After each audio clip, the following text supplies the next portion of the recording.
하나님의 말씀, 마태복음 16장 24절의 말씀을 같이 보도록 하겠습니다. 이에 예수께서 제자들에게 이르시되 누구든지 나를 따라오려거든 자기를 부인하고 자기 십자가를 지고 나를 따를 것이니라. 아멘. 오늘은 자기 십자가라는 제목으로 함께 나누며 주님께서 주시는 풍성한 은혜를 맛볼 수 있기를 간절히 원합니다. 우리가 살아오면서 우리 자신의 뜻과 생각대로 살아오는 사람이 과연 몇 명이나 있을까요? 우리가 어렸을 때에는 우리 자신의 뜻과는 무관하게 부모님의 생각대로 대부분은 지내오게 됩니다. 그리고 나이가 들어 결혼을 하게 되면은 이제 가족을 부양하고 자녀를 양육하기 위해서 자신의 의지와는 무관하게 때로는 어렵고 힘든 삶을 살아가는 경우가 허다합니다. 그리고 나이가 들어서 이제 경제적으로 어느 정도 안정도 되고 평안한 삶을 누릴만 하면은 우리 육신이 노후화되고 병이 들어서 병마와 싸우고 힘들어지는 삶을 사는 분들이 참 많습니다. 이렇듯 우리 삶의 전체를 되돌아보면은 우리 대부분은 자기 의지와 자기의 뜻대로 살아가는 사람은 거의 없다고 말할 수 있을 것입니다. 오늘 성경 본문에서는 더구나 예수님을 따르려면은 자기 자신을 부인하라고 이야기합니다. 오늘 성경 본문과 함께 살펴볼 성경 말씀은 창세기 1장 28절에 보면은 먼저 하나님께서 생육하고 번성하여 땅에 충만하라고 말씀하고 계십니다. 이 말씀을 준행하여서 우리는 결혼을 하게 되고 자녀들을 낳고 또 자녀를 키우면서 그 말씀을 지키며 살아왔습니다. 또 하나님께서는 땅을 정복하고 다스리라고 우리에게 말씀하셨습니다. 이 말씀은 하나님께서 다스릴 권세를 우리에게 위임하셨다라는 거죠. 이제 우리는 하나님의 권세를 위임받은 사람으로서 이 땅을 살아가게 됩니다. 즉 청지기로서의 삶입니다. 청지기라는 것은 하나님의 종으로서의 삶입니다.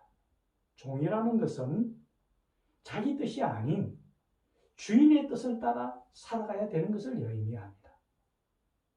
이 땅은 분명히 잠시 왔다가 지나가는 나그네와 같은 세상입니다.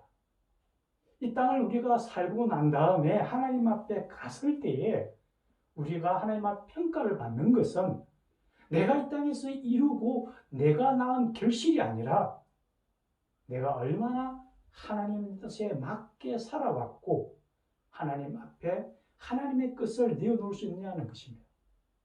이러한 평가와 관련해서 우리가 살펴볼 수 있는 것은 바로 달란트 비유입니다. 종이 주인으로부터 부여받은 달란트를 주인의 뜻에 맞게 잘 활용해서 많은 달란트를 남겼을 때에 그 주인은 그 종에게 칭찬하기를 착하고 충성된 종아, 내가 작은 일에 충성하였음에 더 큰 것을 내게 맡기겠다고 말씀하시면서 축복을 내려주셨습니다. 반면에 주인이 준 달란트를 주인의 의사와는 무관하게 자기 생각대로 땅에 묻어두었던 종에 대해서는 주인이 호되게 나무라 합니다. 악하고 게으른 종아, 내 뜻대로 하지 않고 왜 내 생각대로 했냐고 책망하시면서 가지고 있던 것마저도 빼앗아 버립니다. 우리가 이 땅에 일단 끝나고 하나님 앞에 섰을 때에 우리가 어떤 평가를 받을 건가를 생각해봐야 됩니다.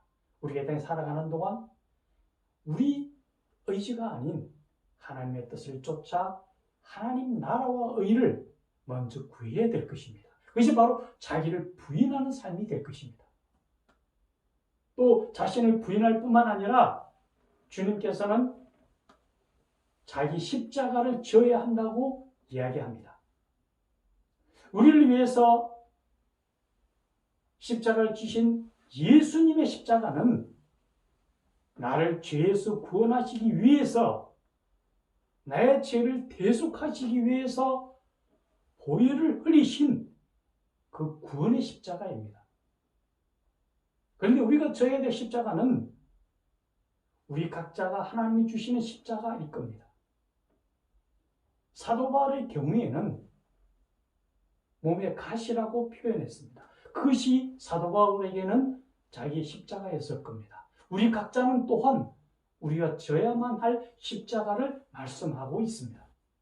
이 십자가와 관련해서 우리가 반드시 기억해야 될 부분이 있습니다. 이 십자가에는 반드시 순종이 따라야 된다는 것입니다. 예수님께서 십자가에 달리시기 전날 하나님께 기도합니다. 아버지여, 이 잔을 옮길 수만 있다면 옮겨 주옵소서. 하지만 내 뜻대로 마옵시고 아버지 뜻대로 하옵소서라고 기도하셨습니다. 주님께서 지셔야 될 그 십자가가 너무나 끔찍하고 고통스러운 것이었기에 피하고 싶었습니다. 하지만 주님은 하나님의 뜻에 순종하였습니다. 우리 또한 우리가 져야 할 십자가, 우리는 반드시 주님 앞에서 순종함으로 나아가야 된다는 것을 잊어서는 안 됩니다. 새에게 있어서 날개는 무거운 것입니다. 하지만 그 날개가 있기에 새가 하늘을 날아갈 수가 있습니다. 또 배에 있어서 돛은 몹시 거추장스럽고 불편합니다. 하지만 배에 돛이 있기에 바다를 항해할 수 있는 겁니다. 우리 그리스도인에게 있어서 십자가는 짐이 될 수도 모릅니다. 하지만 십자가가 있기에 우리가 하늘을 향하여 나아갈 수 있다는 것을 잊어서는 안 됩니다.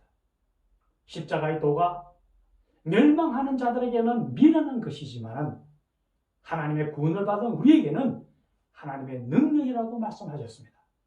이제 우리를 구원해 주신 예수님의 십자가를 바라보면서 그 십자가를 향하여 나아가면서 내가 져야 될 십자가를 달게 쥐고 주님을 쫓아가는 삶을 이루어나가야 된다는 것을 우리는 분명히 알아야 합니다. 우리가 이제 우리 자신을 부인하고 우리가 져야 할 십자가를 쥐고 주님을 쫓아가야 된다는 걸 말씀하고 있습니다. 우리가 잘 아는 시인 로버트 프로스트의 시 중에서 가지 않은 길이라는 시가 있습니다. 그 시에는 자기 앞에 두 길이 놓여 있다고 이야기합니다. 그 두 길 중에 한 길을 내가 선택해 나가는데 가다가 돌아보면서 내가 걷지 않았던 길에 대해서 후회함이 막심하다라고 표현하고 있습니다. 이제 우리 인생에서도 두 가지 길이 놓여 있습니다. 하나는 세상을 따르는 길이고 또 하나는 주님을 쫓아가는 길입니다. 그런데 이 두 길은 반드시 크게 차이가 나게 되어 있습니다. 세상은 결과를 중시합니다. 결과만을 보고자 합니다. 하지만 주님은 우리가 살아가는 한 과정마다 우리를 지켜보시고 그 한 과정을 소중하게 여겨보신다는 겁니다. 또 세상은 외적으로 나타나는 모습만을 봅니다. 외형만을 봅니다. 모습만을 봅니다. 하지만 주님은 그 중심을 보신다라고 말씀하셨습니다. 우리가 어떤 외형적 모습을, 우리가 어떤 위치에 어떤 형태를 갖추냐가 중요한 게 아니라 내 마음속에 주님을 향하는 어떠한 마음을 품고 있는가가 더 소중하다는 것을 말씀하고 있다는 거죠. 또 세상의 길은 그 길이 넓고 평탄해서 찾는 자가 많다라고 얘기합니다. 하지만 주님을 따르는 길은 그 길이 생명의 길이기에 좁고 협착하며 찾는 자가 적다라고 이야기합니다. 이제 우리가 어떤 길을 택해야 될 것인가? 우리는 세상 길을 따라간다면 편안하고 쉬운 길로 갈 수 있을 겁니다. 하지만 주님이 주시는 생명의 길은 좁고 협착하지만 생명의 길입니다. 우리는 이 길을 선택해야 된다는 것을 잊지 않아야 됩니다. 독일의 신학자 폴 틸리가 이런 말을 했습니다. 가장 중요한 것을 위해서 덜 중요한 것을 버리는 것이 용기라고 이야기했습니다. 우리는 이제 정말 세상을 버리고 주님을 쫓아갈 수 있는 용기를 가져야 됩니다. 이 땅에 살면서 언제까지 우리가 미지근하게 살기를 원하십니까? 하나님께서 덥든지 춥든지 하라고 말씀하시면 미지근하면 토하여 며칠이라고 이야기합니다. 한 손에 세상 줄을 잡고 있고 한 손에 천국의 줄을 잡고 있다면 하나님이 나라로 나아갈 때에 이 손을 잡고 두 손에 매여서 나아갈 수가 없습니다. 세상의 줄을 놓아야만 하나님이 주시는 생명줄을 잡고 천국을 향해 나아갈 수 있습니다. 이제 우리는 분명히 알아야 됩니다. 주님을 쫓아가기 위해서는 우리 자신을 부인하고 우리 주님께서 주시는 내 십자가를 달게 지고 온전히 주님만을 향해 나아가는 주님의 복된 자녀가 됨으로써 천국을 향하여 힘차게 달려가는 우리가 되기를 주님의 이름으로 축원합니다. 같이 기도드리겠습니다. 우리를 죄에서 구원하시기 위하여 십자가에 달려 돌아가신 예수님, 이제 예수님 십자가, 그 십자가를 바라보면서 우리 또한 우리 자신을 부인하고 우리가 달려져야 할 십자가를 달게 지고서 주님을 향하여 쫓아갈 수 있는 우리가 되기를 원합니다. 믿음의 주여 온전케 하시니 예수 그리스도를 향하여 표대를 향하여 힘차게 달려가는 우리가 되도록 인도하시고 축복하여 주시옵소서. 예수님의 이름으로 기도드리옵나이다. 아멘.